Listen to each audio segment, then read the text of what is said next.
Bab 76 Beatrice datang untuk makan malam. Perlahan, ekspresi Gilson berubah menjadi kesakitan. Dia menggunakan salah satu tangannya untuk memegang kepalanya dan tangan lainnya memegang bagian dadanya. Ibu, apa maksudnya kaki mulus yang menarik perhatian dan juga ingin segera mendapatkannya? Tanya Angel dengan polos sambil mengedipkan matanya. Dia tahu, melihat Gilson yang memegang kepala dan juga dadanya dengan ekspresi yang pahit, terlihat senyuman yang aneh pada wajah Monica. Fendi, apa maksudnya? Kata Angel sambil menatap Jason. Aku juga tidak mengerti, kata Gilson dengan kesakitan. Monica pernah melihat buku diari Fendi dan ketika Fendi menghilang, dia sudah membaca seluruh isi diari tersebut dan mengingatnya dengan dalam. Saat ini, Gilson adalah Fendi. Dia ingin berpura-pura menjadi Fendi dan ingin menanggung semua kesalahan Fendi. Dia hanya merasa canggung dan tidak tahu bagaimana cara mengatakannya. Dia sangat ingin memberitahu kalau dirinya bukanlah Fendi. Aku sebenarnya adalah Gilson Lee. Namun apakah dia berani mengatakannya? Dia hanya menahan semua itu. Baiklah, aku akan menanggung semua ini. Beatrice, sudah beberapa waktu aku tidak bertemu dengannya dan aku sedikit rindu padanya. Aku sangat menyukai wanita itu dan aku akan menyuruhnya untuk makan bersama besok. Kata Monica sambil tersenyum. Apakah itu benar? Gilson sedikit terkejut. Apakah ini terlihat palsu? Jangan lupa kalau keluarga kita memiliki hubungan bisnis dan kita merupakan teman sejak kecil. Aku mengenal semua temanmu, Tommy, Beatrice dan termasuk Denny Han yang suka mengganggumu pada masa sekolah. Beatrice adalah adik kecilku dan aku sudah berjanji kepadanya, jikalau dia berhasil lolos ke universitas, aku akan menraktirnya untuk makan. Aku belum mengabulkan janjiku itu. Dia sama seperti Fanny yang sudah tahu kalau kita telah bersama. Kata Monica. Siapa Denny Han? Kenapa nama ini tidak muncul di dalam buku diari? Gilson terbengong. Kamu takut kepadanya dan kamu hanya berani menuliskan cerita tentang kami di dalam buku diarimu. Kamu tidak berani menuliskan cerita buruk tentang Denny. Monica lalu menatapnya dengan tatapan hina. Fendi sangatlah parah. Tidak disangka kalau Fendi sangatlah tidak berguna. Gilson bahkan sangat geram melihat kondisi ini. Kamu juga tahu kalau kamu begitu parah. Monica lalu tertawa dan bangkit berdiri lalu pergi. Istriku, malam ini, apakah aku memiliki kesempatan? Setelah memikirkannya, Gilson pun berkata dengan hati-hati. Aku sedikit lelah hari ini, bawalah Angel untuk pergi tidur. Kata Monica sambil berjalan ke dalam kamar tanpa menolehkan kepalanya. Melihat kondisi Monica, Gilson merasa kalau hari ini dia tidak lagi memiliki kesempatan untuk memanfaatkan Monica. Namun dia merasa tertarik akan rasa cemburu pada Monica. Dia lalu tersenyum. Pada keesokan harinya, dia meminta nomor telepon Beatrice dari Monica. Dia lalu menelepon Beatrice. Beatrice, apakah kamu sudah mengetahui hal tentang aku dan juga Monica? Monica berkata kalau dia merindukanmu dan menyuruhmu datang untuk makan bersama. Fendi, kamu sudah hebat sekarang. Beraninya kamu memanggil namaku dan memanggil nama Kak Monica secara langsung. Kamu adalah adikku dan juga kakak Monica, beraninya kamu berbicara seperti ini padaku. Namun aku sudah tidak bertemu dengan Kak Monica sekitar setengah tahun. Aku juga sedikit merindukannya. Aku belum menemukan pekerjaan sekarang, aku akan menraktir kalian jika aku mendapatkan pekerjaan. Kalian sudah menikah dan aku belum sempat menraktir kalian. Sudahlah, aku akan pergi ke rumah kalian. Aku akan menraktir kalian jika aku mendapatkan pekerjaan nanti. Beatrice memiliki sifat yang royal dan dia pun menyetujui perkataan Gilson setelah ragu beberapa saat. Apakah kamu tahu di mana rumahku? Tanya Gilson. Tahu, aku pernah pergi ke rumah baru kalian. Sudahlah, aku akan mencari pekerjaan dulu. Beatrice lalu menutup panggilan tersebut. Fendi yang sebenarnya hanya berumur 22 tahun, dia seumuran dengan Beatrice. Monica sudah berumur 24 tahun dan Gilson berumur 25 tahun. Mungkin Fendi memiliki hubungan yang baik dengan Beatrice dan mengangkat Beatrice sebagai kakak angkatnya. Beatrice akan datang pada malam hari. Gilson langsung pergi ke perusahaan pada pagi hari karena hari peresmian perusahaannya segera tiba. Bangunan kantor perusahaannya adalah markas perusahaan Angga yang asli, dia boleh memilih untuk pergi ke Biro Perindustrian dan Perdagangan untuk mengajukan nama perusahaan baru dan perusahaan ini dapat beroperasi kembali secara normal. Namun, ia tidak bermaksud menggunakan perusahaan ini untuk menghasilkan uang, dan akan menjadikan perusahaan ini sebagai modal untuk menghidupi para bawahannya. Tentara dilatih dalam waktu yang lama dan akan digunakan dalam waktu yang singkat. Setelah dia pergi membalas dendam ke luar negeri, maka yang akan menjaga keamanan perusahaan ini adalah prajuritnya sendiri. Beberapa bawahan hebat yang dimiliki Angga seperti Dava, Doni dan juga Vicky telah diantar ke kantor polisi. Seorang pria bernama Jaiden juga memiliki jabatan yang bagus di dalam perusahaan. Dava, Doni dan juga Vicky semua sudah masuk ke dalam penjara. Semua bawahan Angga pun dipimpin oleh Jaiden. Para bawahan tersebut juga menganggap Jaiden sebagai pemimpin mereka. Jaiden merasa kalau Gilson memiliki kemampuan yang baik. Tommy yang ia percayai juga pergi ke kota Gangnam untuk membantunya menyelesaikan masalah. Dia bermaksud untuk mencari perhatian Gilson. Setelah berkeliling di luar ruangan Gilson dan memastikan Gilson tidaklah sibuk, dia pun masuk ke dalam ruangannya. Kak Gilson. Gilson sedang duduk dan terbengong di dalam ruangan tersebut sambil menatap seorang gadis misterius yang ada pada ponselnya. Hehe, wanita ini lumayan cantik. Jaiden tidak sengaja menatap ke arah layar ponsel Gilson dan dia pun tersenyum. Apakah ada hal lain? Gilson tersenyum. Dia tidak ingin menghiraukan orang jahat seperti Dava, Justin, Angga, Doni dan juga Vicky bukan berarti aku merupakan orang yang berdarah dingin. Kebalikannya, setelah dia gagal dalam peperangan di luar negeri, dia sengaja menanamkan sifat dingin ini dan dia berusaha untuk bersikap ramah kepada orang di sekitarnya. Oleh karena itu, dia juga tidak marah ketika melihat Jaiden yang masuk secara tiba-tiba ke dalam ruangannya. Jaiden memiliki nafsu yang tinggi di bawah kekuasaan Angga. Dia ingin mengontrol 3.000 lebih bawahan milik Angga dan pastinya dia harus menjalin hubungan dengan baik.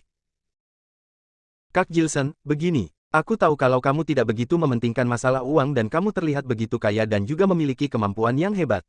Setelah kamu mengalahkan Angga, kamu tidak merebut semua industri miliknya dan hanya menjual beberapa bagian dari industrinya saja. Kamu hanya membuka sebuah perusahaan keamanan. Aku bisa melihat kalau kamu tidak bermaksud mendapatkan keuntungan dari perusahaan ini. Aku juga bisa merasakan kalau merupakan mantan prajurit bukan. Jaiden lalu tersenyum dan memberikan sebatang rokok kepada Gilson. Aku bisa melihat kalau kamu juga merupakan mantan prajurit. Gilson mulai tertarik pada pria parubaya yang ada di depannya ini. Hehe, aku pernah menjadi prajurit selama 8 tahun dan aku belum menemukan pekerjaan yang cocok. Aku hanya bekerja dengan Angga untuk memenuhi kebutuhanku.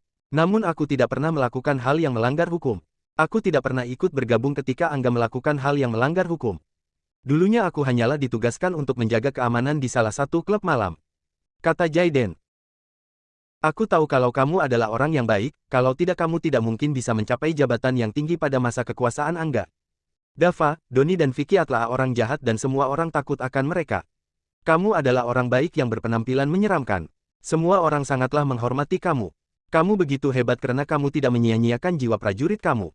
Gilson lalu menganggukkan kepalanya. Kak Gilson, aku mempunyai sebuah saran. Kata Jaiden. Katakanlah. Gilson lalu menghisap rokok tersebut sambil menatap Jaiden. Aku dapat melihat bahwa kamu adalah seorang pria yang memiliki kekuatan besar. Kamu pernah menjadi seorang prajurit, tetapi gaya kamu tidaklah terlihat seperti seorang prajurit China pada umumnya. Kamu memiliki temperamen yang spesial. Apakah kamu adalah seorang prajurit yang kembali dari luar negeri? Adik iparku pernah sekolah di Kanada, kamu memiliki watak yang sama seperti dia, apakah kamu adalah rakyat China yang sudah lama di perantauan? Dan aku tidak tahu apa yang sebenarnya akan kamu lakukan, tetapi aku tahu bahwa kamu sama seperti aku, seorang pria baik dengan penampilan menyeramkan namun memiliki hati yang baik. Aku tidak ingin tahu terlalu banyak, karena itu tidak ada untungnya bagiku. Tapi aku percaya padamu dan setia mengikutimu. Aku ingin berkata kalau kamu tidak mempermasalahkan uang, kamu boleh meningkatkan skala perusahaan ini. Kamu merupakan orang yang hebat di segala bidang dan kamu membutuhkan seorang asisten pribadi. Kata Jaiden. Apakah kamu memiliki calon? Gilson mulai mengerti apa yang dimaksud oleh Jaiden. Adik iparku, dia pernah bersekolah di Kanada. Dia memiliki penampilan cantik dan aura yang bagus. Dia juga sangat hebat dalam menyelesaikan segala masalah. Namun dia belum menemukan pekerjaan yang cocok sekarang. Kamu adalah orang yang hebat dan kamu akan mengalami perkembangan yang drastis di masa depan. Kamu juga merupakan orang yang memiliki kesabaran tinggi. Aku merasa kalau adik iparku bisa membantumu. Kata Jaiden. Aku memanglah tidak bermaksud mendapatkan keuntungan dari perusahaan ini. Sumber keuntunganku tidak datang dari sini. Namun aku akan mengelola perusahaan ini dengan baik. Aku memanglah membutuhkan orang sekarang. Aku sangat menyukai saranmu. Aku akan menyerahkan hal ini kepadamu saja. Aku tidak akan merugikan kamu jika kamu tetap setia kepadaku. Aku memanglah sedang membutuhkan seorang asisten pribadi. Aku akan memberinya gaji sebesar ratusan juta jika dia memiliki kemampuan yang bagus. Gilson lalu tersenyum dan meninggalkan ruangan tersebut. Kak Gilson, terima kasih. Kedua mata Jaiden terlihat berkilau sambil menatap Gilson dengan tatapan penuh terima kasih. Dia akan setia kepadanya seumur hidup. Dia memiliki kemampuan yang hebat, namun dia sangatlah polos. Dia tidak pernah dianggap penting oleh Angga. Sekarang dia merupakan seorang ketua di kota Gambir dan dia mendapatkan pekerjaan yang memiliki gaji ratusan juta dari Jilson. Dia bahkan bisa membantu adik iparnya untuk mendapatkan pekerjaan. Dia begitu hebat, hanya saja dia khawatir kalau ketika ia kembali nanti, istrinya akan merasa segan kepadanya. Aku tidak seharusnya bersikap baik kepada mereka. Ketika Jilson keluar dari ruangan tersebut dan masuk ke dalam mobil, dia pun mengerutkan keningnya. Sebelumnya, ia bersikap sangat kejam terhadap bawahannya karena ia memiliki kepribadian yang kejam dan juga bawahan yang memiliki kemampuan yang hebat. Alasan kedua adalah bahwa mereka sangat berbahaya di luar negeri. Setiap hari mereka harus mengorbankan rekan-rekan mereka dan dia akan kehilangan bawahan setiap harinya. Jika dia memiliki perasaan dengan mereka, ketika orang-orangnya mati, dia pasti akan merasa sangatlah sedih. Dalam pertempuran di laut ini, hampir 30.000 anak buahnya tewas dan paling banyak hanyalah 1 atau 2.000 orang yang lolos. Jika dia dan orang-orangnya memiliki hubungan persahabatan yang mendalam, dia pastilah akan merasa sangat sedih jika melihat orang-orang ini mati. Namun, dia sudah mulai berubah, jadi dia memilih untuk mengikuti arus ke jalan ini. Dia begitu cuek kepada para bawahannya dulu, dan itu membuatnya gagal. Sekarang, dia bersikap ramah kepada bawahannya dan mungkin saja ini akan mendatangkan keberhasilan baginya. Pada malam hari, Beatrice akan datang untuk makan malam di rumah. Monica masih perlu bekerja di kantor polisi. Semua hidangan di malam hari dibeli oleh Jilson dan dia benar-benar membutuhkan seorang asisten. Pukul 6 sore, Beatrice datang dengan tepat waktu. Dia berkesempatan untuk memasuki pintu bersama Monica dan Angel. Dia sepertinya sudah membuat janji dengan Monica. Jilsonlah yang memasak hidangan di malam hari ini. Dia memasak 7 lauk, yang penuh warna dan rasa. Monica, Beatrice dan Angel tidak terkejut melihat meja makan yang penuh akan makanan itu. Mereka hanya berpikir dia membelinya di restoran. Beatrice suka berbicara. Setelah kembali ke rumah dengan Monica, dia mengobrol dengan Monica sebentar, lalu dia mencuci tangannya dengan Monica dan juga Angel. Setelah itu, mereka lalu duduk di meja makan. Setelah duduk di meja makan, Beatrice menaruh kaki kecil di atas kaki Jilson dengan sangat hati-hati dan berkata kepada Monica sambil tersenyum, "Kak Monica, kamu pasti merasa sangat tersiksa setiap harinya setelah menikah dengan Fendi, bukan?" Sangat tersiksa. Monica sedikit terkejut. Tentu saja, dia tidak punya mobil, tidak punya rumah, tidak punya uang, dan dia sangatlah malas. Apakah dia tidak membebanimu? Beatrice bertanya sambil tersenyum. Dia dengan nyamannya meletakkan kaki kecilnya di pangkuan Jilson dan memperlakukan Jilson sebagai adiknya sendiri. Masih tergolong baik. Monica lalu menatap Jilson dengan tatapan yang aneh. Bab 77. Ada banyak gadis di rumah. Dia juga merupakan salah satu orang yang tidak mengetahui identitas asli Jilson. Melihat sikap Beatrice yang meremehkan Jilson itu, ekspresi wajah Monica terlihat begitu canggung. Namun Jilson terlihat begitu rendah hati dan setelah dia menjadi kaya, dia tidak pernah memamerkan kekayaannya. Sebelumnya Tommy tidak mengetahui identitas aslinya dan begitu juga dengan Patricia. Bagaimana ekspresi wajahnya jikalau dia tahu kalau adik yang sering ia hina itu sudah menjadi orang terkaya dan juga artis ternama di kota ini. Dan Jilson juga sangatlah jarang berhubungan dengan wanita. Wanita yang pernah ia sentuh hanyalah Monica. Dia merasa sedikit tidak nyaman ketika melihat Beatrice yang menopangkan kaki kecilnya di atas kakinya sendiri. Postur tubuh Beatrice sangatlah kecil dan dia memiliki sepasang kaki yang kecil juga. Dia terlihat sangat bersih dan terlihat begitu mudah untuk dirangkul. Namun dia tidaklah sama dengan Monica yang terlahir putih. Namun dia memiliki semangat yang tinggi dan juga menebarkan aura segarnya yang bisa membuat semua orang merasakannya. Sepertinya Beatrice tidak hanya menganggap Fendi sebagai adiknya, dia juga menganggapnya sebagai sahabat dekatnya. Mungkin dia selalu melakukan ini kepada Fendi sebelumnya dan tidak heran kalau Fendi merasa jijik padanya. Jangankan Fendi, Jilson juga tidak tahu harus berkata apa ketika melihat aksi Beatrice ini. Ketika Beatrice sedang mengobrol dengan Monica, kakinya bahkan bergerak dengan asal di atas pahanya. Jilson tidak begitu sering bersentuhan dengan wanita dan kali ini dia malah bersentuhan dengan wanita yang asing baginya. Dia seketika tidak tahu harus berkata apa. Setelah memikirkan hal itu, Jilson pun mengerutkan keningnya dan menggunakan jarinya untuk menyingkirkan kaki Beatrice. Dia sengaja untuk berpura-pura menyingkirkan kakinya. Setelah beberapa saat, Beatrice kembali meletakkan kakinya di atas pahanya. Dia lalu meletakkan kedua kakinya agar merasa lebih nyaman. Jilson juga menganggap dirinya bukanlah orang yang sangat suci. Namun dia berani memastikan kalau dia hanya akan bertanggung jawab kepada Monica saja. Meskipun wanita cantik merupakan sesuatu yang baik, namun dia tidak mungkin menikahi semua wanita cantik yang ada di dunia ini. Jika dia sudah memilih Monica, maka dia harus memberi kebahagiaan kepadanya dan tidak boleh menyakiti perasaannya. Dia lalu melirik ke arah Monica dan Monica seperti sudah terbiasa akan aksi Beatrice itu. Dia tidak begitu memperdulikan hal itu dan tetap mengobrol dengan Beatrice. Monica tidak menghiraukannya dan Gilson tidak bisa menerima hal ini. Orang yang dia sukai adalah Monica dan dia tidak mungkin melakukan hal yang bisa membuat Monica salah paham. Setelah memikirkan itu, dia lalu berdiri dan mengeluarkan sebotol anggur merah dari dalam lemari. Silakan mengobrol, hari ini kalian berdua adalah tamu dan aku adalah tuan rumah. Aku akan melayani kalian dalam mengobrol dan juga minum alkohol. Sejak kapan Fendi mengeri ini? Beatrice menatap Gilson dengan tatapan yang penuh kejutan. Masih begitu banyak perubahan pada dirinya yang tidak kamu ketahui, kata Monica sambil tersenyum. Apakah benar? Aku malah ingin melihat apa perubahan padanya. Beatrice menatap Gilson layaknya seperti menatap orang asing. Makanlah nasimu. Gilson seketika merasa malu dan langsung mendorong wajahnya menggunakan tangannya yang besar itu. Ah, Beatrice berpura-pura kesakitan dan menjulurkan lidahnya sambil menolehkan kepalanya. Kenapa Fendi masih tidak mengakui dirinya? Semua aksinya masih sama seperti dulu.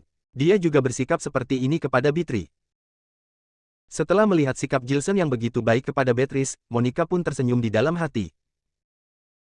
Dia masih tidak percaya kalau ada dua pria yang sama di dunia ini.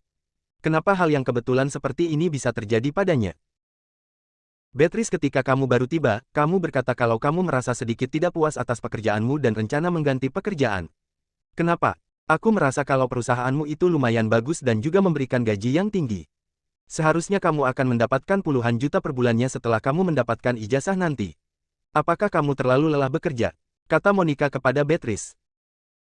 Kak Monica, bos perusahaan kami sangatlah genit dan dia menyuruhku untuk menemaninya pergi bekerja ke luar kota. Dia pastilah ingin memanfaatkan aku.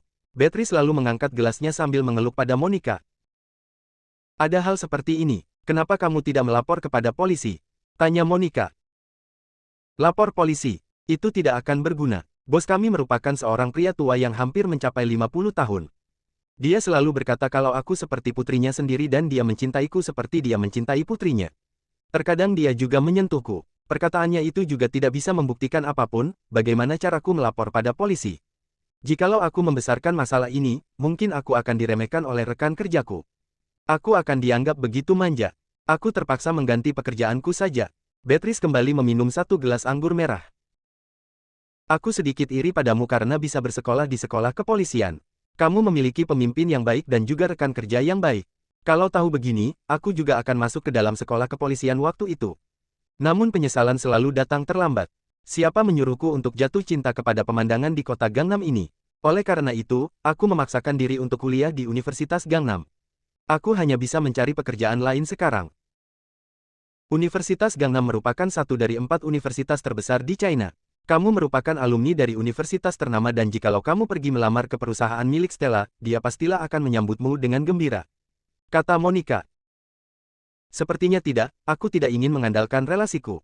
Aku ingin berusaha. Aku memiliki niat yang kuat untuk mencari pekerjaan yang memiliki gaji ratusan juta per tahunnya. Aku ingin menjadi seorang pekerja kantoran. Kata Beatrice sambil tersenyum nakal. Perusahaan milik Stella juga akan memberimu gaji seperti ini. Monica tersenyum. Tidak, aku ingin berusaha. Beatrice melambaikan tangannya. Kak Monica, kamu adalah kakak yang paling aku cintai. Aku bisa lolos di universitasku karena bantuanmu. Aku ingin bersulang denganmu. Beatrice lalu mengangkat gelasnya untuk bersulang dengan Monica.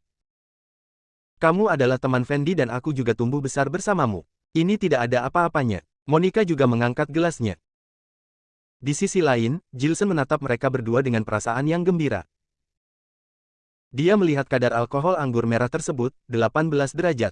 Jikalau mereka menghabiskan satu botol ini, apakah mereka bisa tetap bertahan? Minumlah, Beatrice datang di waktu yang tepat. Jikalau dia bisa membuat Monica mabuk, maka aku bisa memiliki kesempatan untuk memanfaatkan Monica. 2 jam telah terlewati. Ketika jam sudah menunjukkan pukul 8 malam, mereka berdua telah menghabiskan 3 botol anggur merah dan kedua wanita itu tidak terlihat mabuk. Gilson bahkan sudah merasa pegal pada kakinya.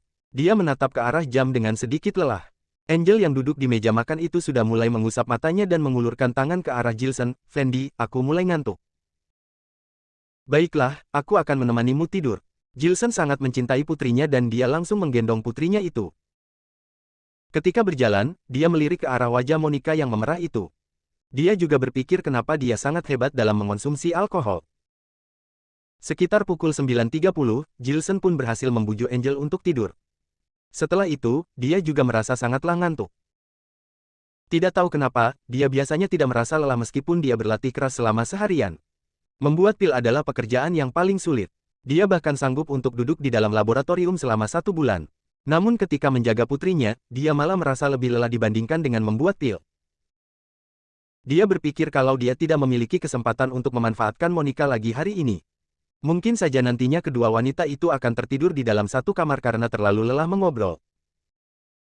Dia lalu berjalan memasuki toilet dan membersihkan dirinya lalu bersiap untuk tidur.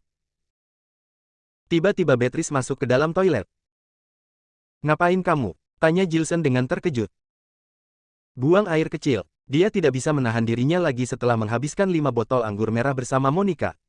Beatrice juga tidak menghiraukan Jilson dan langsung mendorongnya ke sisi lain. Setelah itu, ia pun membuka celana pendek yang ia kenakan. Mungkin Beatrice telah mabuk dan dia sangatlah ingin buang air kecil sekarang. Dia lalu mendorong Jilson agar Jilson tidak bisa melihatnya. Namun dia tidak menyangka kalau di depan Jilson ada sebuah kaca. Jilson bisa melihat jelas ketika dia membuka celananya. Tidak lama kemudian, terdengar suara di dalam toilet tersebut. Wajah Jilson yang tengah berdiri di depan kaca itu mulai memerah. Dia mendapatkan begitu banyak bonus ketika bersama Beatrice ini. Bab 78 Asisten Pribadi. Menghadapi keuntungan seperti ini, Jilson Lee memilih memejamkan mata dan keluar dari kamar mandi. Setelah keluar dari kamar mandi, jantungnya berdetak dengan kencang, daun telinganya perlahan menjadi merah. Walaupun dia tidak tertarik dengan wanita belak-belakan seperti Beatrice, tapi tadi saat Beatrice dengan buru-buru pergi ke kamar mandi, hatinya merasa sedikit tergoyahkan saat melihat bekas cupang Beatrice. Rumah dia dengan Monica tidak kecil, kini Monica sudah sedikit mabuk, dia sedang duduk terbengong di depan meja makan, lehernya yang putih berubah menjadi merah muda, dia sama sekali tidak tahu apa yang terjadi tadi. Setelah dipikirkan, Jilson Lee berjalan ke ruang makan menggendong Monica dengan ringan. Saat dia menggendong Monica, Monica sedikit terkejut. Melihat adalah Jilson, dia perlahan memejamkan matanya, bibir yang lembut setengah terbuka dan tertutup, matanya dipenuhi dengan kepercayaan terhadapnya. Jilson Lee sangat ingin menciumnya, tetapi melihatnya sudah mabuk, si Beatrice masih sedang di rumahnya, dalam hatinya menghela napas dengan ringan, dia hanya mengantarnya ke kamar dan menutupinya dengan selimut. Kapan baru keluar? Dia berjalan dan menunggu sebentar di depan kamar mandi, melihat Beatrice tetap tidak keluar, dia dengan tidak sabar mengetuk pintu. Tidak ada suara di dalam kamar mandi. Dia mengetuk pintu dengan kuat lagi, menyadari tidak ada suara di dalam kamar mandi, dia memaksa untuk membuka kamar mandi untuk melihat sekilas. Melihat Beatrice sudah selesai dan kini dia duduk di lantai kamar mandi, kepalanya bersandar dan ketiduran di samping mesin cuci. Hanya kemampuan alkohol sekecil ini, kedepannya jangan minum lagi, kalau tidak dia pasti tidak akan tahu walaupun sudah dicelakai orang. Jilson Lee berbicara sendiri, dia langsung menggendong Beatrice dan mengantarnya ke kamarnya, menyelimutinya. Selanjutnya dia kembali ke kamar mandi mencuci handuk, dia menggunakan handuk menyeka wajah, tangan dan kaki Monica. Tadi Beatrice tiba-tiba masuk ke kamar mandi membuat dia sedikit tumbuh rasa. Saat Jilson Lee melihat tubuh Monica yang indah sedang berbaring di depannya, membuatnya tidak tahan ingin melakukan sesuatu kepada Monica. Tetapi melihat Monica sudah mabuk, pernapasannya juga sedikit tidak nyaman, dia menghilangkan pemikiran buruknya terhadap Monica, dia langsung pergi setelah mengelus kakinya yang putih. Dia adalah pemimpin 4 ketua prajurit, apa dia perlu mengambil kesempatan di saat perempuan sedang mabuk? Jika dia mau, dia harus menunggunya sadar baru melakukannya. Saat dia keluar dari kamar, Monica membuka matanya melihat pintu kamar sekilas, kemudian perlahan memejamkan matanya dan tidur dengan tenang. Kamar dia dengan Monica memiliki 4 kamar tidur, yaitu kamar dia dan kamar Monica, Angel satu kamar, kemudian ruang membaca. Tidak peduli bagaimanapun, dia tetap tidak bisa tidur saat di rumah karena ada perempuan, dia langsung memakai baju dan pergi ke kantornya yang berada di kota. Saat dia bangun sudah jam 9 pagi, dia mandi di dalam kantor perusahaan, Jaden menghubungi telepon kantornya, "Kak Jilson, dengar dari saudara kantor, semalam kamu tidur di dalam kantor." "Kenapa?" Jilson bertanya. "Tidak apa, tadi saat melewati kantormu, aku mendengar suara air, jadi menurutku mungkin kamu sudah sadar, maka itu aku baru berani menghubungimu sekarang. Dan masalah yang semalam kamu suruh aku lakukan sudah ku selesaikan. Apa sekarang kamu sedang sibuk?" Jika tidak, aku datang ke kantor kamu untuk membahasnya. Jaiden sangat menghormati Gilson Lee, dia berkata dengan sangat hati-hati di dalam telepon. Kemarilah. Gilson Lee mematikan ponsel. Dengan cepat Justin berjalan masuk. Dia melihat Gilson Lee sudah selesai memakai baju, kini dia memakai setelan kemeja duduk di kursi kantor, dia langsung maju ke depan lalu memberikan sepuntung rokok dengan hormat, dengan hati-hati menghidupkannya. Kak Gilson, apa yang terjadi? Bukankah semalam aku beritahu kamu untuk mencari seorang asisten? Adik iparku barusan tamat dari Kanada, dia lumayan berkemampuan.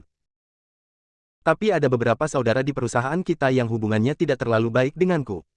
Kamu juga tahu jika Angga punya bawahan sebanyak 3.000 orang, semua bawahannya yang lumayan berkemampuan juga tidak sedikit, kekuatan lawan tidak terlalu beda jauh denganku, pastinya mereka tidak senang denganku.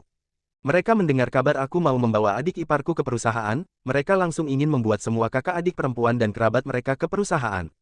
Perusahaan kita sementara waktu tidak memerlukan banyak perempuan, aku tidak ingin dikatakan memanfaatkan kekuatan orang untuk mendapatkan sesuatu dan meleceh padamu baru bisa mengatur adik iparku ke perusahaan, aku memutuskan untuk melakukan persaingan dengan adil. Semalam aku sudah mengeluarkan iklan lamaran kerja, siapa dari perusahaan kita yang ingin membawa kerabatnya untuk datang bekerja di perusahaan boleh datang wawancara sore nanti. Adik iparku itu, dia memang sangat berkemampuan, jika tidak aku tidak mungkin memperkenalkannya padamu. Anda adalah bos perusahaan, menurutku kamu seharusnya merekrutnya secara langsung, melihat lebih banyak perempuan, kemudian pertinggalkan yang kamu suka. Adik iparku itu jika kamu merasa baik maka rekrut saja, jika tidak mau juga tidak apa, aku tetap setia padamu. Jaiden menghidupkan sepuntung rokok kemudian duduk di sofa kantor berbicara dengan serius kepada Gilson Lee. Jaiden, kamu melakukan seperti ini apa karena ingin aku semakin melihat baik kamu? Gilson Lee mengerti maksud dari Jaiden, dia semakin melihat baik pria yang di depannya ini.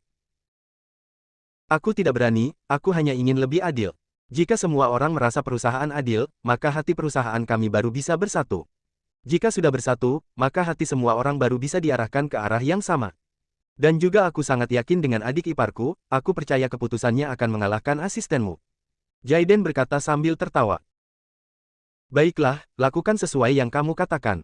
Martabat siapa yang lebih tinggi di perusahaan, kamu suruh mereka semua kemari untuk makan siang bersama, kemudian sore nanti lakukan wawancara terhadap karyawan baru.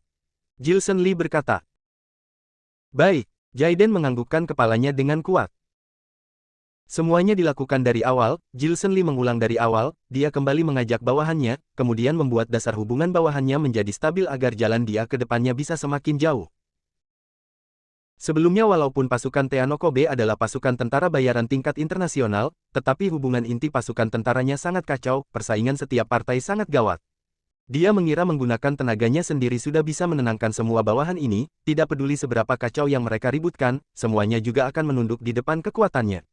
Tetapi dia sudah salah, kesuksesan seseorang yang memiliki kekuatan sangat besar juga tetap ada batas, hanya dengan memiliki sebuah pasukan tim yang baik, baru bisa meningkatkan kekuatannya dan mendorong dia ke posisi tinggi yang baru. Sebelumnya dia adalah pria yang sadis, kini dia sudah memutuskan dengan baik untuk membangun sebuah tim pasukan yang sempurna. Kelompok bawahan barunya ini, selain martabat Jaiden paling tinggi, masih ada dua pria lain yang lumayan bermartabat di dalam tim. Beberapa orang ini sama dengan yang dikatakan Jaiden, semua adalah orang berbakat yang berkemampuan, mereka tidak senang dengan Jaiden. Dengan Gilson yang datang secara langsung, setelah makan dan minum beberapa kotak bir, hubungan semua orang tampak jelas ada membaik. Jaiden mengumumkan masalah membuka lamaran kerja untuk asistennya Gilson Lee, semua bawahan itu juga senang, semuanya langsung menghubungi anak perempuan sendiri untuk datang ke sini wawancara saat sore hari. Jika anak perempuan mereka berhasil mendapatkan pekerjaan asisten pribadinya, pendapatan selama setahun adalah 2 miliar. Semua bawahan ini merasa Gilson lebih cerdas dari Angga, mengikuti dia akan memiliki perkembangan yang besar, jika membiarkan anak perempuan mereka bekerja di sisi Gilson, kedepannya pendapatan per tahun mungkin akan menjadi 20 miliar. Di sore hari, Gilson Lee mengumumkan perekrutan asisten pribadi dimulai secara resmi. Saat seorang perempuan masuk ke ruangan wawancara, sekelompok bawahan di sisinya dengan cepat memperkenalkannya, Kak Gilson, perempuan ini adalah adik sepupuku. Apa namamu? Gilson Lee tanpa ekspresi, dia langsung bertanya dengan bahasa Inggris Amerika yang berstandar. Namaku Lilis. Perempuan itu terdiam kemudian langsung menjawab dengan bahasa Inggris aksen Timur Laut. Hanya satu kata ini saja. Gilson Lee tersenyum dan bertanya dengan bahasa Inggris. Perempuan itu sudah kacau. Tidak disangka ketua baru mereka kali ini bisa bahasa asing, bawahannya semua langsung terbengong. Jilson Lee hanya tersenyum sambil menggelengkan kepala berkata, ganti orang. Tidak lama kemudian, seorang perempuan masuk ke dalam ruang wawancara, kemudian berjalan keluar lagi. Beberapa perempuan ini ada yang tidak mengerti bahasa Inggris, ada yang mengerti bahasa Inggris, tapi hanya bisa berkomunikasi simpel dengan Jilson Lee. Selanjutnya, Jilson Lee tidak berekspresi. Dia adalah ketua prajurit luar negeri, sebelumnya dia berada di luar negeri, bahasa asing yang dia ketahui tidak hanya 7-8 macam. Semua orang di sisinya paling tidak harus bisa 4 macam bahasa asing, kalau tidak saat bersama dengannya pergi ke luar negeri, walaupun dimarahi orang lain juga akan mengira perkataan orang lain adalah kata-kata yang baik, lalu dengan bodoh tertawa dengan orang, dan hanya bisa membuat dia malu saja. Melihat Jilson Lee menolak satu persatu perempuan, semua bawahan di sisi Jilson Lee sangat tidak semangat, Jaiden dengan puas tertawa di samping. Aku merekomendasi adik iparku untuk bekerja di sisi Jilson Lee karena adik iparku berkemampuan. Apa kemampuan kerabat kalian semua miliki, hanya seperti ini juga berani bersaing dengan adik iparku. Sekarang sudah puas, kan? Aku merekrut secara terbuka, orang yang berkemampuan baru bisa bertahan di sini, setelah adik iparku menjadi asisten pribadi Kak Jilson, kulihat apa yang akan kalian katakan lagi. Jika diceritakan adik iparku belum ada pasangan, Kak Jilson sangat tampan dan bergairah, dia kaya dan berkuasa, jika bisa mendapatkan Kak Jilson, ini juga sebuah jodoh yang tidak dangkal. Kak Jilson, ini adalah adik iparku. Dengan cepat adik ipar Jaiden masuk ke dalam kantor, Jaiden dengan suara yang kecil memperkenalkan kepada Jilson Lee. Marilah berbincang-bincang. Jilson Lee berkata dengan bahasa Inggris. Halo Tuan Jilson, namaku Christina, aku dari Toronto, sarjana magister, sekarang karena murid yang pulang dari luar negeri semakin banyak, nama mereka tidak sesuai dengan kenyataan, sehingga mengakibatkan kualitas murid yang kembali dari luar negeri semakin buruk, banyak bos memiliki kesan buruk terhadap murid yang baru kembali dari luar negeri. Tapi menurutku, aku memiliki kemampuan untuk menduduki posisi asisten pribadi Tuan Jilson. Adik ipar dengan cepat dan lancar berbicara dengan bahasa Inggris. Penampilan adik ipar Jaiden tidak terlalu cantik, tetapi dia sangat bergairah, dia memakai kacamata bingkai hitam, tubuh yang kurus, cara bicaranya sangat cepat dan jelas. Kamu bisa berapa macam bahasa asing? Jilson Lee tiba-tiba memotong pembicaraannya, lalu berkata dengan bahasa Mandarin. 4 macam, sekarang sedang belajar bahasa Korea. Adik ipar berkata tanpa melihat ke arah lain. Baik, kamulah menjadi asistenku. Jilson Lee menganggukkan kepala dengan ringan, menandakan puas. Christina, Tuan Jilson sudah memilihmu. Tatapan mata Jaiden seketika memancarkan cahaya. Terima kasih Tuan Jilson, terima kasih kakak ipar, terima kasih semua guru. Adik ipar mendengar dirinya terpilih, dia juga senang hingga matanya memancarkan cahaya. Wajahnya langsung memunculkan senyuman, kemudian membungkukkan badannya untuk menghormati semua orang di ruangan wawancara. Adik ipar Jaiden memang sangat hebat, dia baru berbicara sudah langsung mengatakan 4 macam bahasa asing, ini adalah hal yang tidak bisa dibanding dengan semua kerabat bawahan Jilson Lee.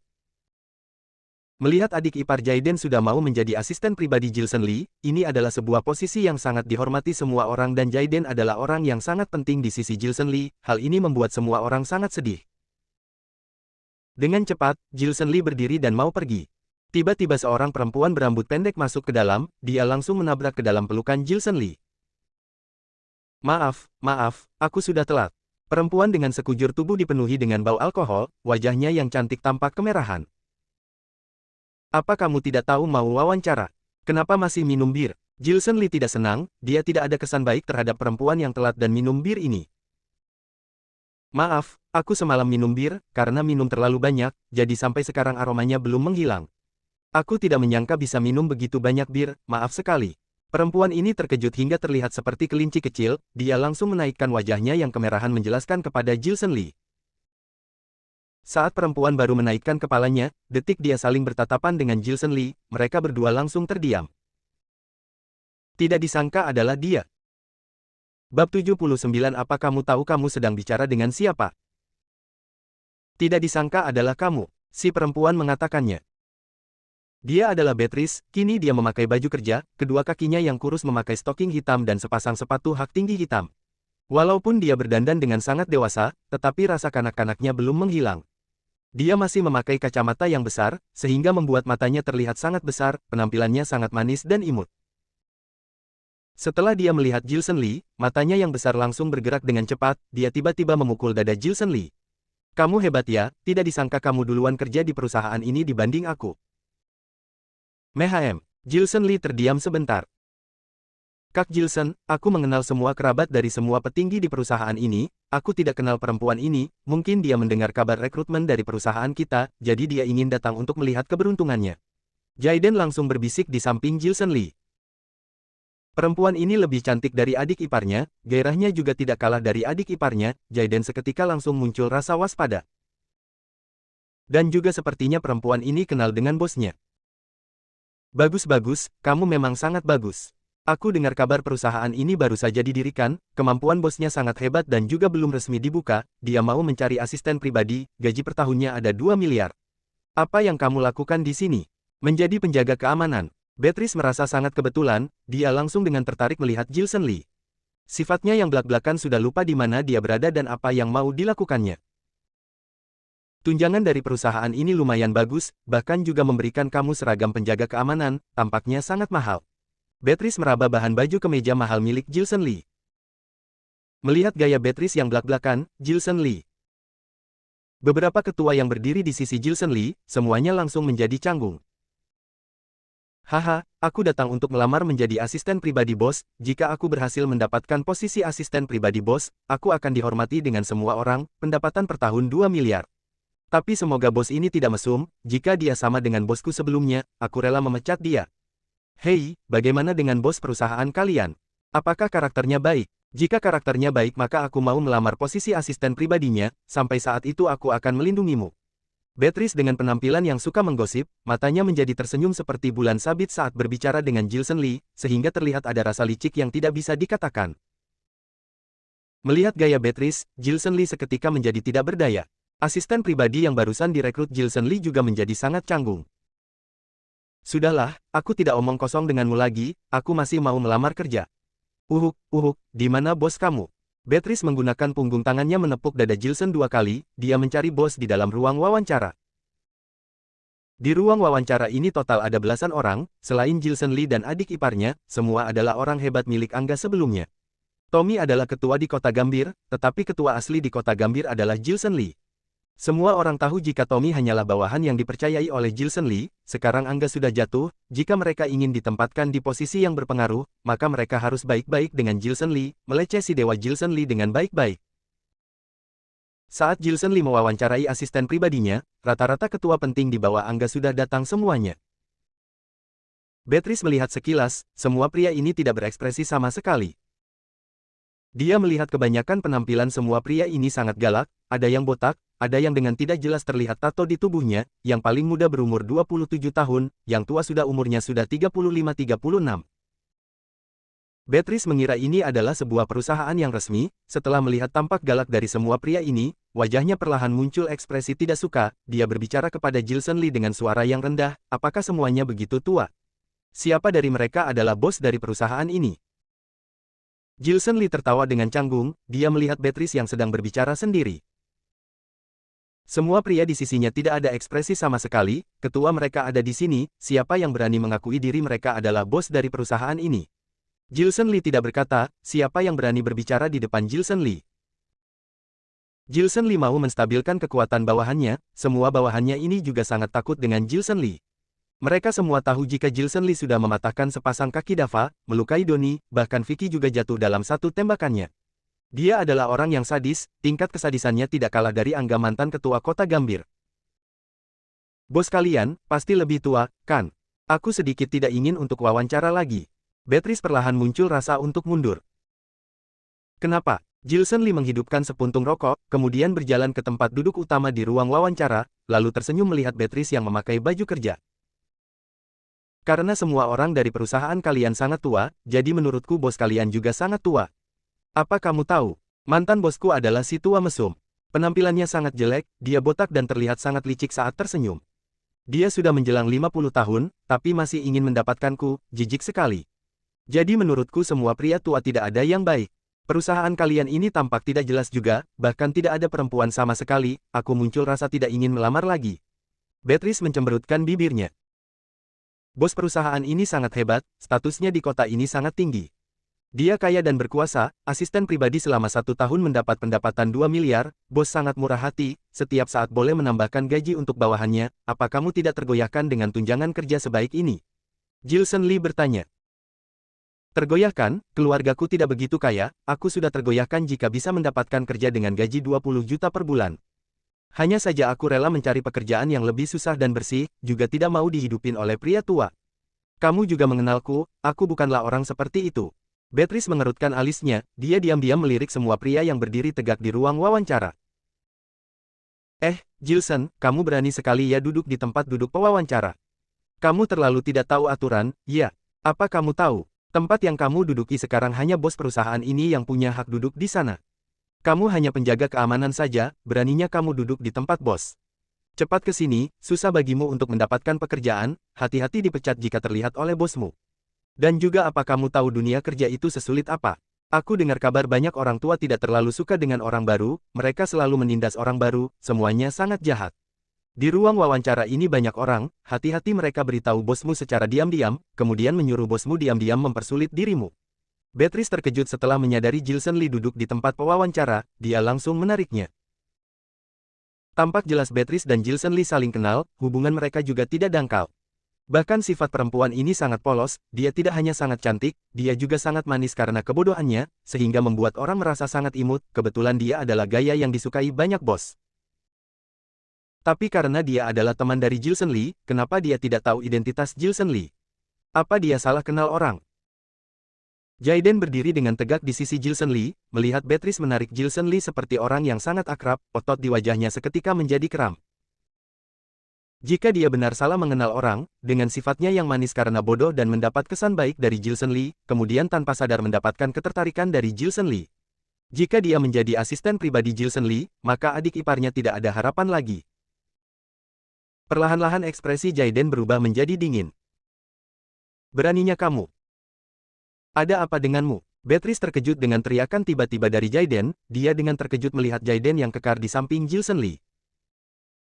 Nona ini, kamu sudah telat dan terdapat aroma alkohol di sekujur tubuh, apa kamu tidak tahu jika ini adalah sebuah sikap yang sangat tidak sopan terhadap pewawancara? Jaiden berkata dengan cuek. Aku bukan sengaja. Beatrice menyadari kesalahannya, dia langsung menurunkan bulu matanya yang panjang dan tidak berkata apapun lagi. Jadi apa kamu tahu siapa orang yang kamu tarik ini? Jaiden bertanya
dengan dingin. Siapa? Beatrice menaikkan kepalanya, kemudian dengan tidak mengerti menatap Jilson Lee yang berada di depannya. Dia adalah bos kami, dia adalah orang yang paling terkenal di kota sekarang, orang kaya pertama di kota Gambir, si Jilson Lee orang kaya dengan kekayaan 6 triliun. Jaiden berkata dengan dingin. Apa? Setelah mendengar perkataan Jaiden, kedua mata Beatrice yang indah langsung melebar. Ternyata dia benar tidak mengenal Kak Jilson. Ekspresi Jaiden sangat cuek, dalam hatinya berpikir dengan dingin. Melihat Beatrice melihat diri sendiri dengan terkejut, Jilson hanya tersenyum. Bab 80 Aku berikan kalian kekayaan. Nona bodoh dari mana ini, usir dia keluar. Seorang pria langsung berteriak, dia melambaikan tangannya menyuruh penjaga keamanan di luar untuk masuk. Kak Gilson, semalam karena iklan perekrutan kerja yang dikeluarkan oleh Jaiden sangat buru-buru, karena kamu sudah mau mempekerjakan asisten, jadi hari ini kami juga sangat buru-buru dalam merekrut, sehingga tidak melakukan wawancara awal terhadap perempuan yang melamar, lalu mengakibatkan nona sebodoh ini masuk hingga mengejutkanmu. Seorang pria langsung mengeluarkan rokok, berjalan ke depan Gilson Lee untuk menghidupkannya, lalu melihat Beatrice dengan sadis. Terlalu bodoh, kamu dapat kabar perekrutan dari mana? Kamu berhubungan dengan siapa? Ada seorang pria ingin menggunakan kesempatan ini memecat orang yang melawannya, dia langsung menginterogasi Beatrice dengan sadis. Aku tidak berhubungan dengan siapapun, hanya saja teman baikku mendengar kabar perusahaan kalian sedang merekrut orang dengan gaji tahunan 2 miliar, jadi aku datang mencari keberuntungan. Menghadapi teguran dari banyak pria ini, kemudian menatap Gilson Lee yang memakai kemeja dengan sangat rapi di depannya, Beatrice seketika langsung terdiam. Seasteriste, siapa temanmu itu? Apa dia tahu ini tempat seperti apa? Apa ini adalah sebuah tempat yang bisa sembarang kamu kunjungi untuk wawancara? Seorang pria berteriak lagi. Di saat yang bersamaan, kerumunan penjaga keamanan langsung masuk ke dalam ruang wawancara. Perusahaan yang didirikan Gilson Lee adalah sebuah firma keamanan, dia memiliki 3.000-an orang yang santai. Posisi yang paling tidak kekurangan di perusahaannya yaitu petugas keamanan, dan kini dia sudah duduk di posisi bos perusahaan, semua pria di bawahnya sangat ingin menggunakan setiap detik untuk menjalin hubungan baik dengannya. Terlalu bodoh. Kak Gilson, tolong jangan emosi. Perekrutan buruk yang dibuat oleh Jaiden, tidak apa jika merekrut kerabat sendiri, untuk apa beritahu orang luar. Maaf Kak Gilson, aku sudah menghabiskan waktu kamu, menurutku Jaiden ini harus dihukum. Semua orang meleceh terhadap Gilson sambil dendam dengan Beatrice, di saat yang bersamaan mereka ingin mendapatkan perhatian dari Gilson Lee dan membuat Jaiden tidak disukai oleh Gilson lagi. Kak Gilson, aku bukan sengaja. Hanya saja semua orang merasa semalam aku sudah mendapatkan kesempatan bagus untuk ke sisimu, mereka tidak senang karena aku mau mencarikan seorang asisten pribadi untukmu. Jadi aku memikirkan untuk membuat perekrutan kali ini agar lebih adil dan semua orang puas, maka itu kali ini mengumumkan kabar perekrutan. Kak Gilson, aku benar sangat setia padamu. Melihat semua orang menggunakan kesempatan ini untuk mengucilkannya, wajah Jaiden seketika menjadi sangat merah. Awalnya adik ipar sudah mau dengan lancar menjadi asisten pribadi Gilson Lee, kini tiba-tiba datang seorang Beatrice yang merusak semua ini, sehingga konflik yang ditahan semua orang dalam sehari-hari langsung meledak. Semua orang langsung bertengkar dengan Jaiden. Jaiden, sebelumnya Kak Angga meremehkan kamu, dia merasa kamu sangat kolot, tidak bisa memikirkan jalan lain. Sekarang Kak Gilson sudah menjadi ketua, hal sekecil ini juga tidak bisa kamu selesaikan, Kak Gilson sangat salah dalam mempekerjakan kamu. Hehe, kamu masih ingin menggunakan hak dirimu demi keuntungan, mencarikan pekerjaan yang baik untuk adik ipar sendiri. Pekerjaan ini mendapatkan 2 miliar per tahun, lebih tinggi dari gaji kami. Jangan kira kami tidak tahu apa yang kamu pikirkan, kamu ingin membiarkan adik iparmu ke sisi Kak Gilson untuk memperkuat kekuatanmu di perusahaan, kan?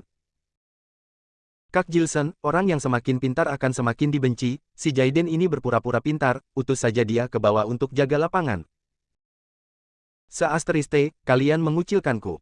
Jaiden juga orang yang temperamennya buruk, dia langsung mengeluarkan tongkat baton mau memukul orang. Sebuah suara dor, tiba-tiba muncul sebuah suara tembakan di dalam ruangan wawancara. Mendengar suara tembakan ini, semua pria langsung terkejut hingga berbaring di lantai. Beatrice dan Christina juga terkejut, mereka langsung berteriak dan menjongkok di lantai. Wajah Gilson Lee tidak ada ekspresi, dia melemparkan pistol di tangannya ke meja. Lanjut ribut. Tidak ada suara di ruang wawancara, ekspresi semua orang sangat pucat saat diam-diam melihat Gilson Lee. Aku lebih baik sedikit dengan kalian, kalian langsung menganggap aku ini gampang ditindas, ya. Ekspresi Gilson Lee berubah menjadi buruk saat melihat semua orang di ruang wawancara. Aku tahu kalian semua sangat berkemampuan, sebelumnya saat berada di bawah pimpinan Angga, organisasi Eagle Claw, Dava, Doni bertiga yang sangat berkuasa, kalian diinjak mereka terus-menerus, jadi bakat kalian tidak bisa ditunjukkan. Kini tidak ada pemimpin lagi, jadi kalian mulai ribut. Aku tahu kalian ingin menjadi Dava dan Doni, ingin menjadi prajurit generasi baru yang kupentingkan. Tapi aku hanya ingin berkata, jika aku Gilson Lee ada di sini, tidak peduli aku adalah naga atau harimau, kalian semua juga harus menunduk padaku. Karena kalian semua tidak bisa dibandingkan denganku, kalian hanyalah semut di mataku. Jika bukan karena aku dikepung oleh lawan, kalian semua tidak akan ada kesempatan untuk bertemu denganku. Dasar semua sampah, kalian bahkan tidak sehebat bawahan tingkat dasarku dulu, kalian juga tidak bisa masuk ke mataku. Setelah mendengar perkataan Gilson, semua orang berbaring di lantai diam-diam melihat tatapan mata Gilson yang tajam, kaki dan tangan mereka sangat dingin. Dibandingkan dengan bawahanku sebelumnya, kalian benar hanya sekelompok tikus, kekuatan kalian sangat berbeda jauh. Gilson Lee perlahan meredakan kemarahannya, dia berdiri dan berjalan ke kaca raksasa dan melihat ke kota yang ramai di bawah. Dia yang sekarang sudah menjadi orang terkaya di kota Gambir, dia adalah ketua di kota Gambir. Dengan mengulurkan tangan, dia sudah bisa menggenggam semua kota Gambir di dalam tangannya. Tapi masih berbanding terlalu jauh dengan kemampuannya sebelumnya. Dua asisten pribadi sudah ditentukan, satu adalah Christina yaitu adik ipar dari Jaiden. Satu lagi adalah Beatrice yaitu temanku. Christina handal dalam administrasi, jadi dia akan mengadministrasi perusahaan. Beatrice akan menjadi asisten keseharianku, dia bertanggung jawab untuk menyelesaikan masalah kecil sehari-hari. Gilson berkata. Ekspresi Christina dan Beatrice sedikit berubah. Beatrice, kamu terlalu banyak berbicara, jadi kurangi berbicara saat keseharian. Tiba-tiba Gilson Lee memutarkan badan lalu menunjuk Beatrice. Ditunjuk oleh Gilson Lee, dilihat dengan tatapannya yang tajam, tubuh Beatrice tiba-tiba bergetar. Dalam hatinya perlahan muncul sebuah rasa yang tidak bisa diungkapkan. Dia bilang dirinya adalah Gilson Lee, padahal dia adalah teman baiknya si Fendi. Beatrice tidak tahu bagaimana dia bisa tiba-tiba menjadi direktur utama yang begitu sombong, menjadi orang kaya pertama di kota Gambir. Tapi dia berani menegur Beatrice seperti ini, kedepannya dia akan menendang dia. Jaiden mengerti untuk mengambil kesempatan, dia dengan inisiatif datang ke sisiku saat aku memerlukan orang, ini juga sebuah kemampuan. Jika kalian tidak senang, kedepannya saat aku memerlukan orang, kalian juga boleh mencari kesempatan untuk datang ke sisiku, menjadi bawahan yang sangat kupentingkan. 3 hari ke depannya aku akan mendirikan sebuah tempat pelatihan, Jaiden menjadi pelatih utama untuk membantuku melatih kalian dan 3.000-an orang lainnya. Kalian semua bukan orang baik, tapi aku rela memberikan kalian kesempatan untuk mengubah kalian menjadi orang baik. Saat kalian ikut Jaiden melatih, tolong semuanya lebih patuh, jika kalian tidak mematuhi perkataan Jaiden, berarti kalian tidak mematuhi perkataanku, kedepannya aku akan memberikan kalian 100 juta per bulan, siapa yang tidak patuh maka langsung pergi saja, aku Gilson Lee hanya mau bawahan yang hebat. Setelah mendengar perkataan Gilson, semua pria dan penjaga keamanan di dalam ruangan seketika matanya langsung memancarkan cahaya. Gaji per bulan 100 juta. Sebelumnya mereka semua adalah preman, dan preman selain Angga, Dava dan Doni, sisanya kebanyakan tidak punya uang. Karena pekerjaan mereka tidak stabil, hari-hari yang dilewati selalu hanya untuk sesaat. Kadangkala mendapat beberapa transaksi, membantu orang kaya untuk menyelesaikan masalah dan lain-lain, setelah mendapatkan uang langsung hilang sesaat. Mereka semua memiliki banyak bawahan untuk dihidupkan, jadi setelah mendapatkan uang harus mentraktir semuanya untuk makan. Banyak pria kini sudah berumur 30 tahunan masih belum memiliki mobil bagus milik sendiri, semua adalah mobil bekas, atau menyewa mobil mewah untuk gengsi saja. Perkataan Gilson ini seperti sebuah obat penenang untuk mereka, membuat mereka kedepannya memiliki sebuah pendapatan tetap dari sebuah pekerjaan. Dia menggunakan waktu yang begitu banyak untuk mengembangkan semua bawahan ini, jangankan membiarkan mereka melatih dengan sulit, bahkan membiarkan mereka melatih setiap hari hingga kelelahan juga tidak masalah.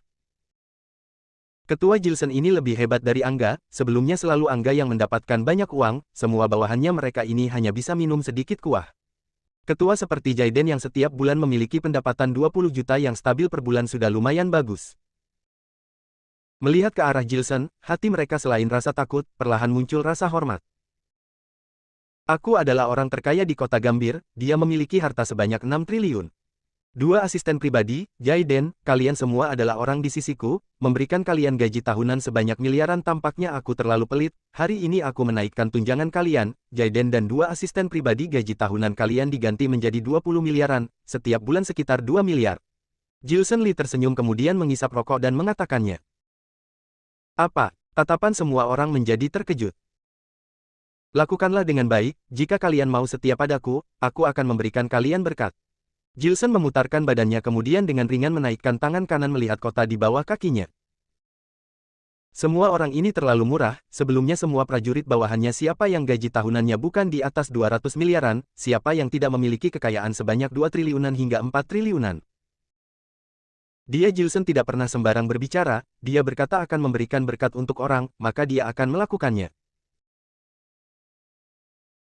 Tatapan Beatrice yang duduk di belakang Jilson perlahan berubah menjadi spesial. Dia dengan jelas melihat sebuah bayangan besar di bawah tubuh Fendi.